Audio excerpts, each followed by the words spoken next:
Hi, I'm Glenda Boozer, and today I'm reading The Summer Day, which is part of the Writers for Relief anthology. This is a benefit anthology. All the proceeds go to the Red Cross Hurricane Relief Fund. It was published right after Hurricane Katrina, but proceeds have gone to help with Rita and Ike, and I'm sure we're not going to run out of hurricanes anytime soon. So this is my story. It was a day of such golden richness that even a small boy could feel it. The morning was clear and green, the air like crystal. The boy walked out into it eagerly, early, drawn from the house by the smell of awakening leaves, wetting his bare feet in the dew.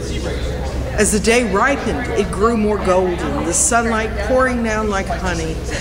The boy could close his eyes and feel it touching his cheeks like warm kisses. The scent of the air changed from greenly damp to hot, rich, and a little dusty. The boy rambled through the pastures and woods near his home, alone but for an occasional sparrow or a gray squirrel high in a tree. Sometimes the sheer joy of movement sent him leaping through the tall flowers, higher with every bound, stopping at last to catch his breath. He climbed trees and stroked the mossy bark or poked at the ferns that grew in the highest boughs.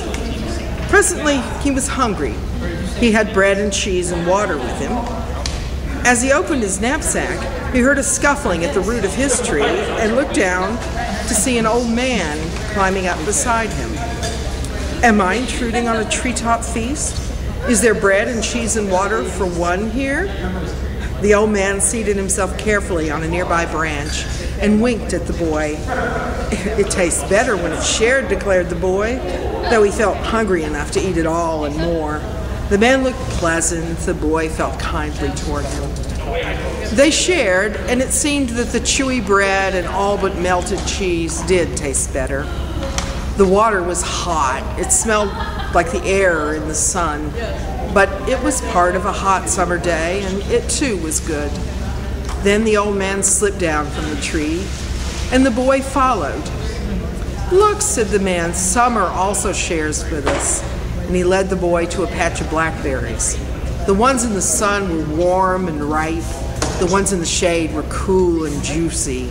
And the boy was soon full and somewhat purple. They sat for a while and watched grasshoppers scrambling through the leaves and berries and leaping to the ground. Then the man got up again and ambled down a faint path, which the boy again followed. They soon came to a stream in the woods. Do you like to follow streams? The old man asked the boy. The boy nodded.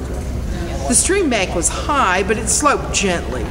The boy felt the dampness with his bare feet as he followed the old man upstream.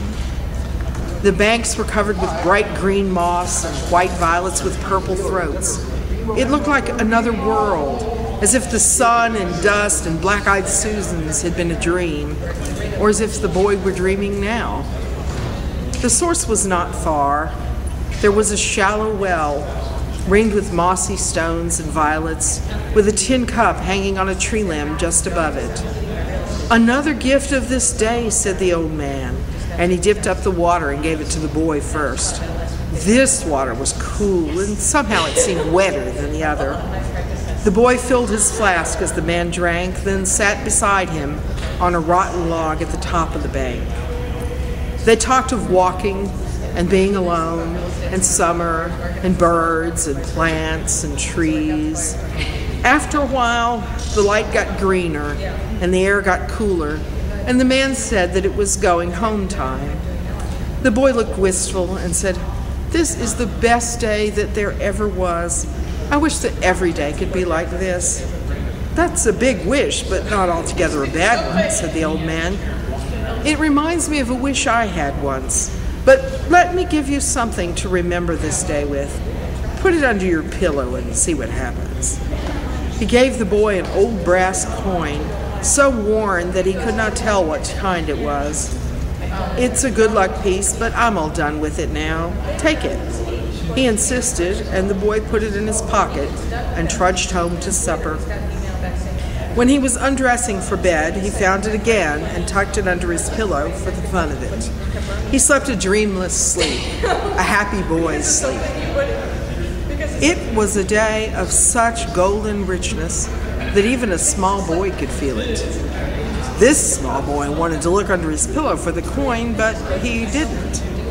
He walked out into the morning, not noticing that the air again was like crystal, the dew wet on his bare feet.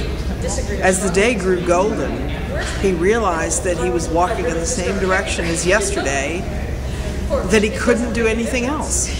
He closed his eyes and felt the warm sun on his cheeks and thought, it's just like yesterday, all over again. His body carried him through fields and up trees as if someone else controlled it. He was frightened. Then, as his hands took bread and cheese from his knapsack, he knew that more was strange than even his inability to control his body. His knapsack had been empty when he had laid it down last night. Today, it was as full as yesterday, and with the very same things. There was the old man again. The boy wanted to shout at him, to beg him to take back the coin, to remove the spell if that was what he suffered from. But other words came from his mouth, the words of yesterday's conversation. And the old man said the same words, and the food was the same, and the berries were the same, and the stream, and the water. And the boy heard himself saying, this is the best day there ever was. I wish every day could be like this. He knew. The old man was magic, or the coin was, and this day was the same day over again. He panicked inside himself, watching the day unroll like a story reread, wondering if every day could be like this. Surely it was a lovely day, but he wanted tomorrow too. Still, the day went on, and a small boy can only panic for so long.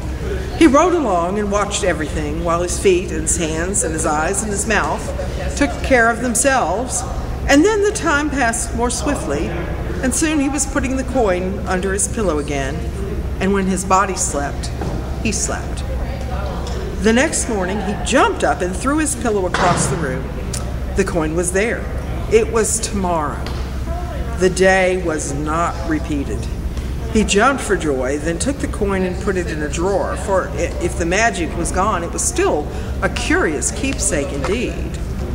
By listening and watching, he found that the day he was in was the day after the one that had happened twice, so to speak. He had wondered if the repeated day had been instead of a real day, but it was really something extra, like dreaming a whole day's activities in the space of a night's sleep. After a few uneventful days of quiet summertime, the boy's curiosity had grown and his fear had paled. After all, he hadn't been hurt, had he?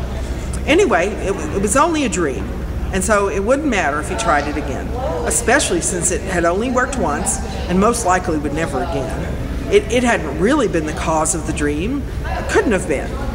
He placed the coin under his pillow in hope and doubt. He slept fitfully after lying awake a long time. The morning brought the golden day that the boy instantly recognized. His thoughts raced as his hands and feet performed their automatic tasks. He scarcely noticed the dampness of the dew in his excitement. Again, it was the same day, but so different. He was not afraid this time, but fascinated with the phenomenon. He watched the old man carefully when he came. How had he thought to give such a gift to a boy he knew so little of, a boy who he had only met that day? He would have liked to thank him more nicely, but only the same words left his mouth. Perhaps tomorrow he could find him. Meanwhile, the day at hand held its fascinations for him. He couldn't change his actions, but his thoughts and his attention were free to wander. This time, he noticed a little frog resting beside the mossy well. This time, he listened to his mother's words at supper and to the bird songs in the twilight. He did not find the old man the next day, nor had anyone ever seen him. Eventually, the boy's thoughts turned to other things. He used the coin now and then, but the days to come held more for his young imagination. Once, when he was very ill, he slipped the coin beneath the pillow and enjoyed a day without fever. He awoke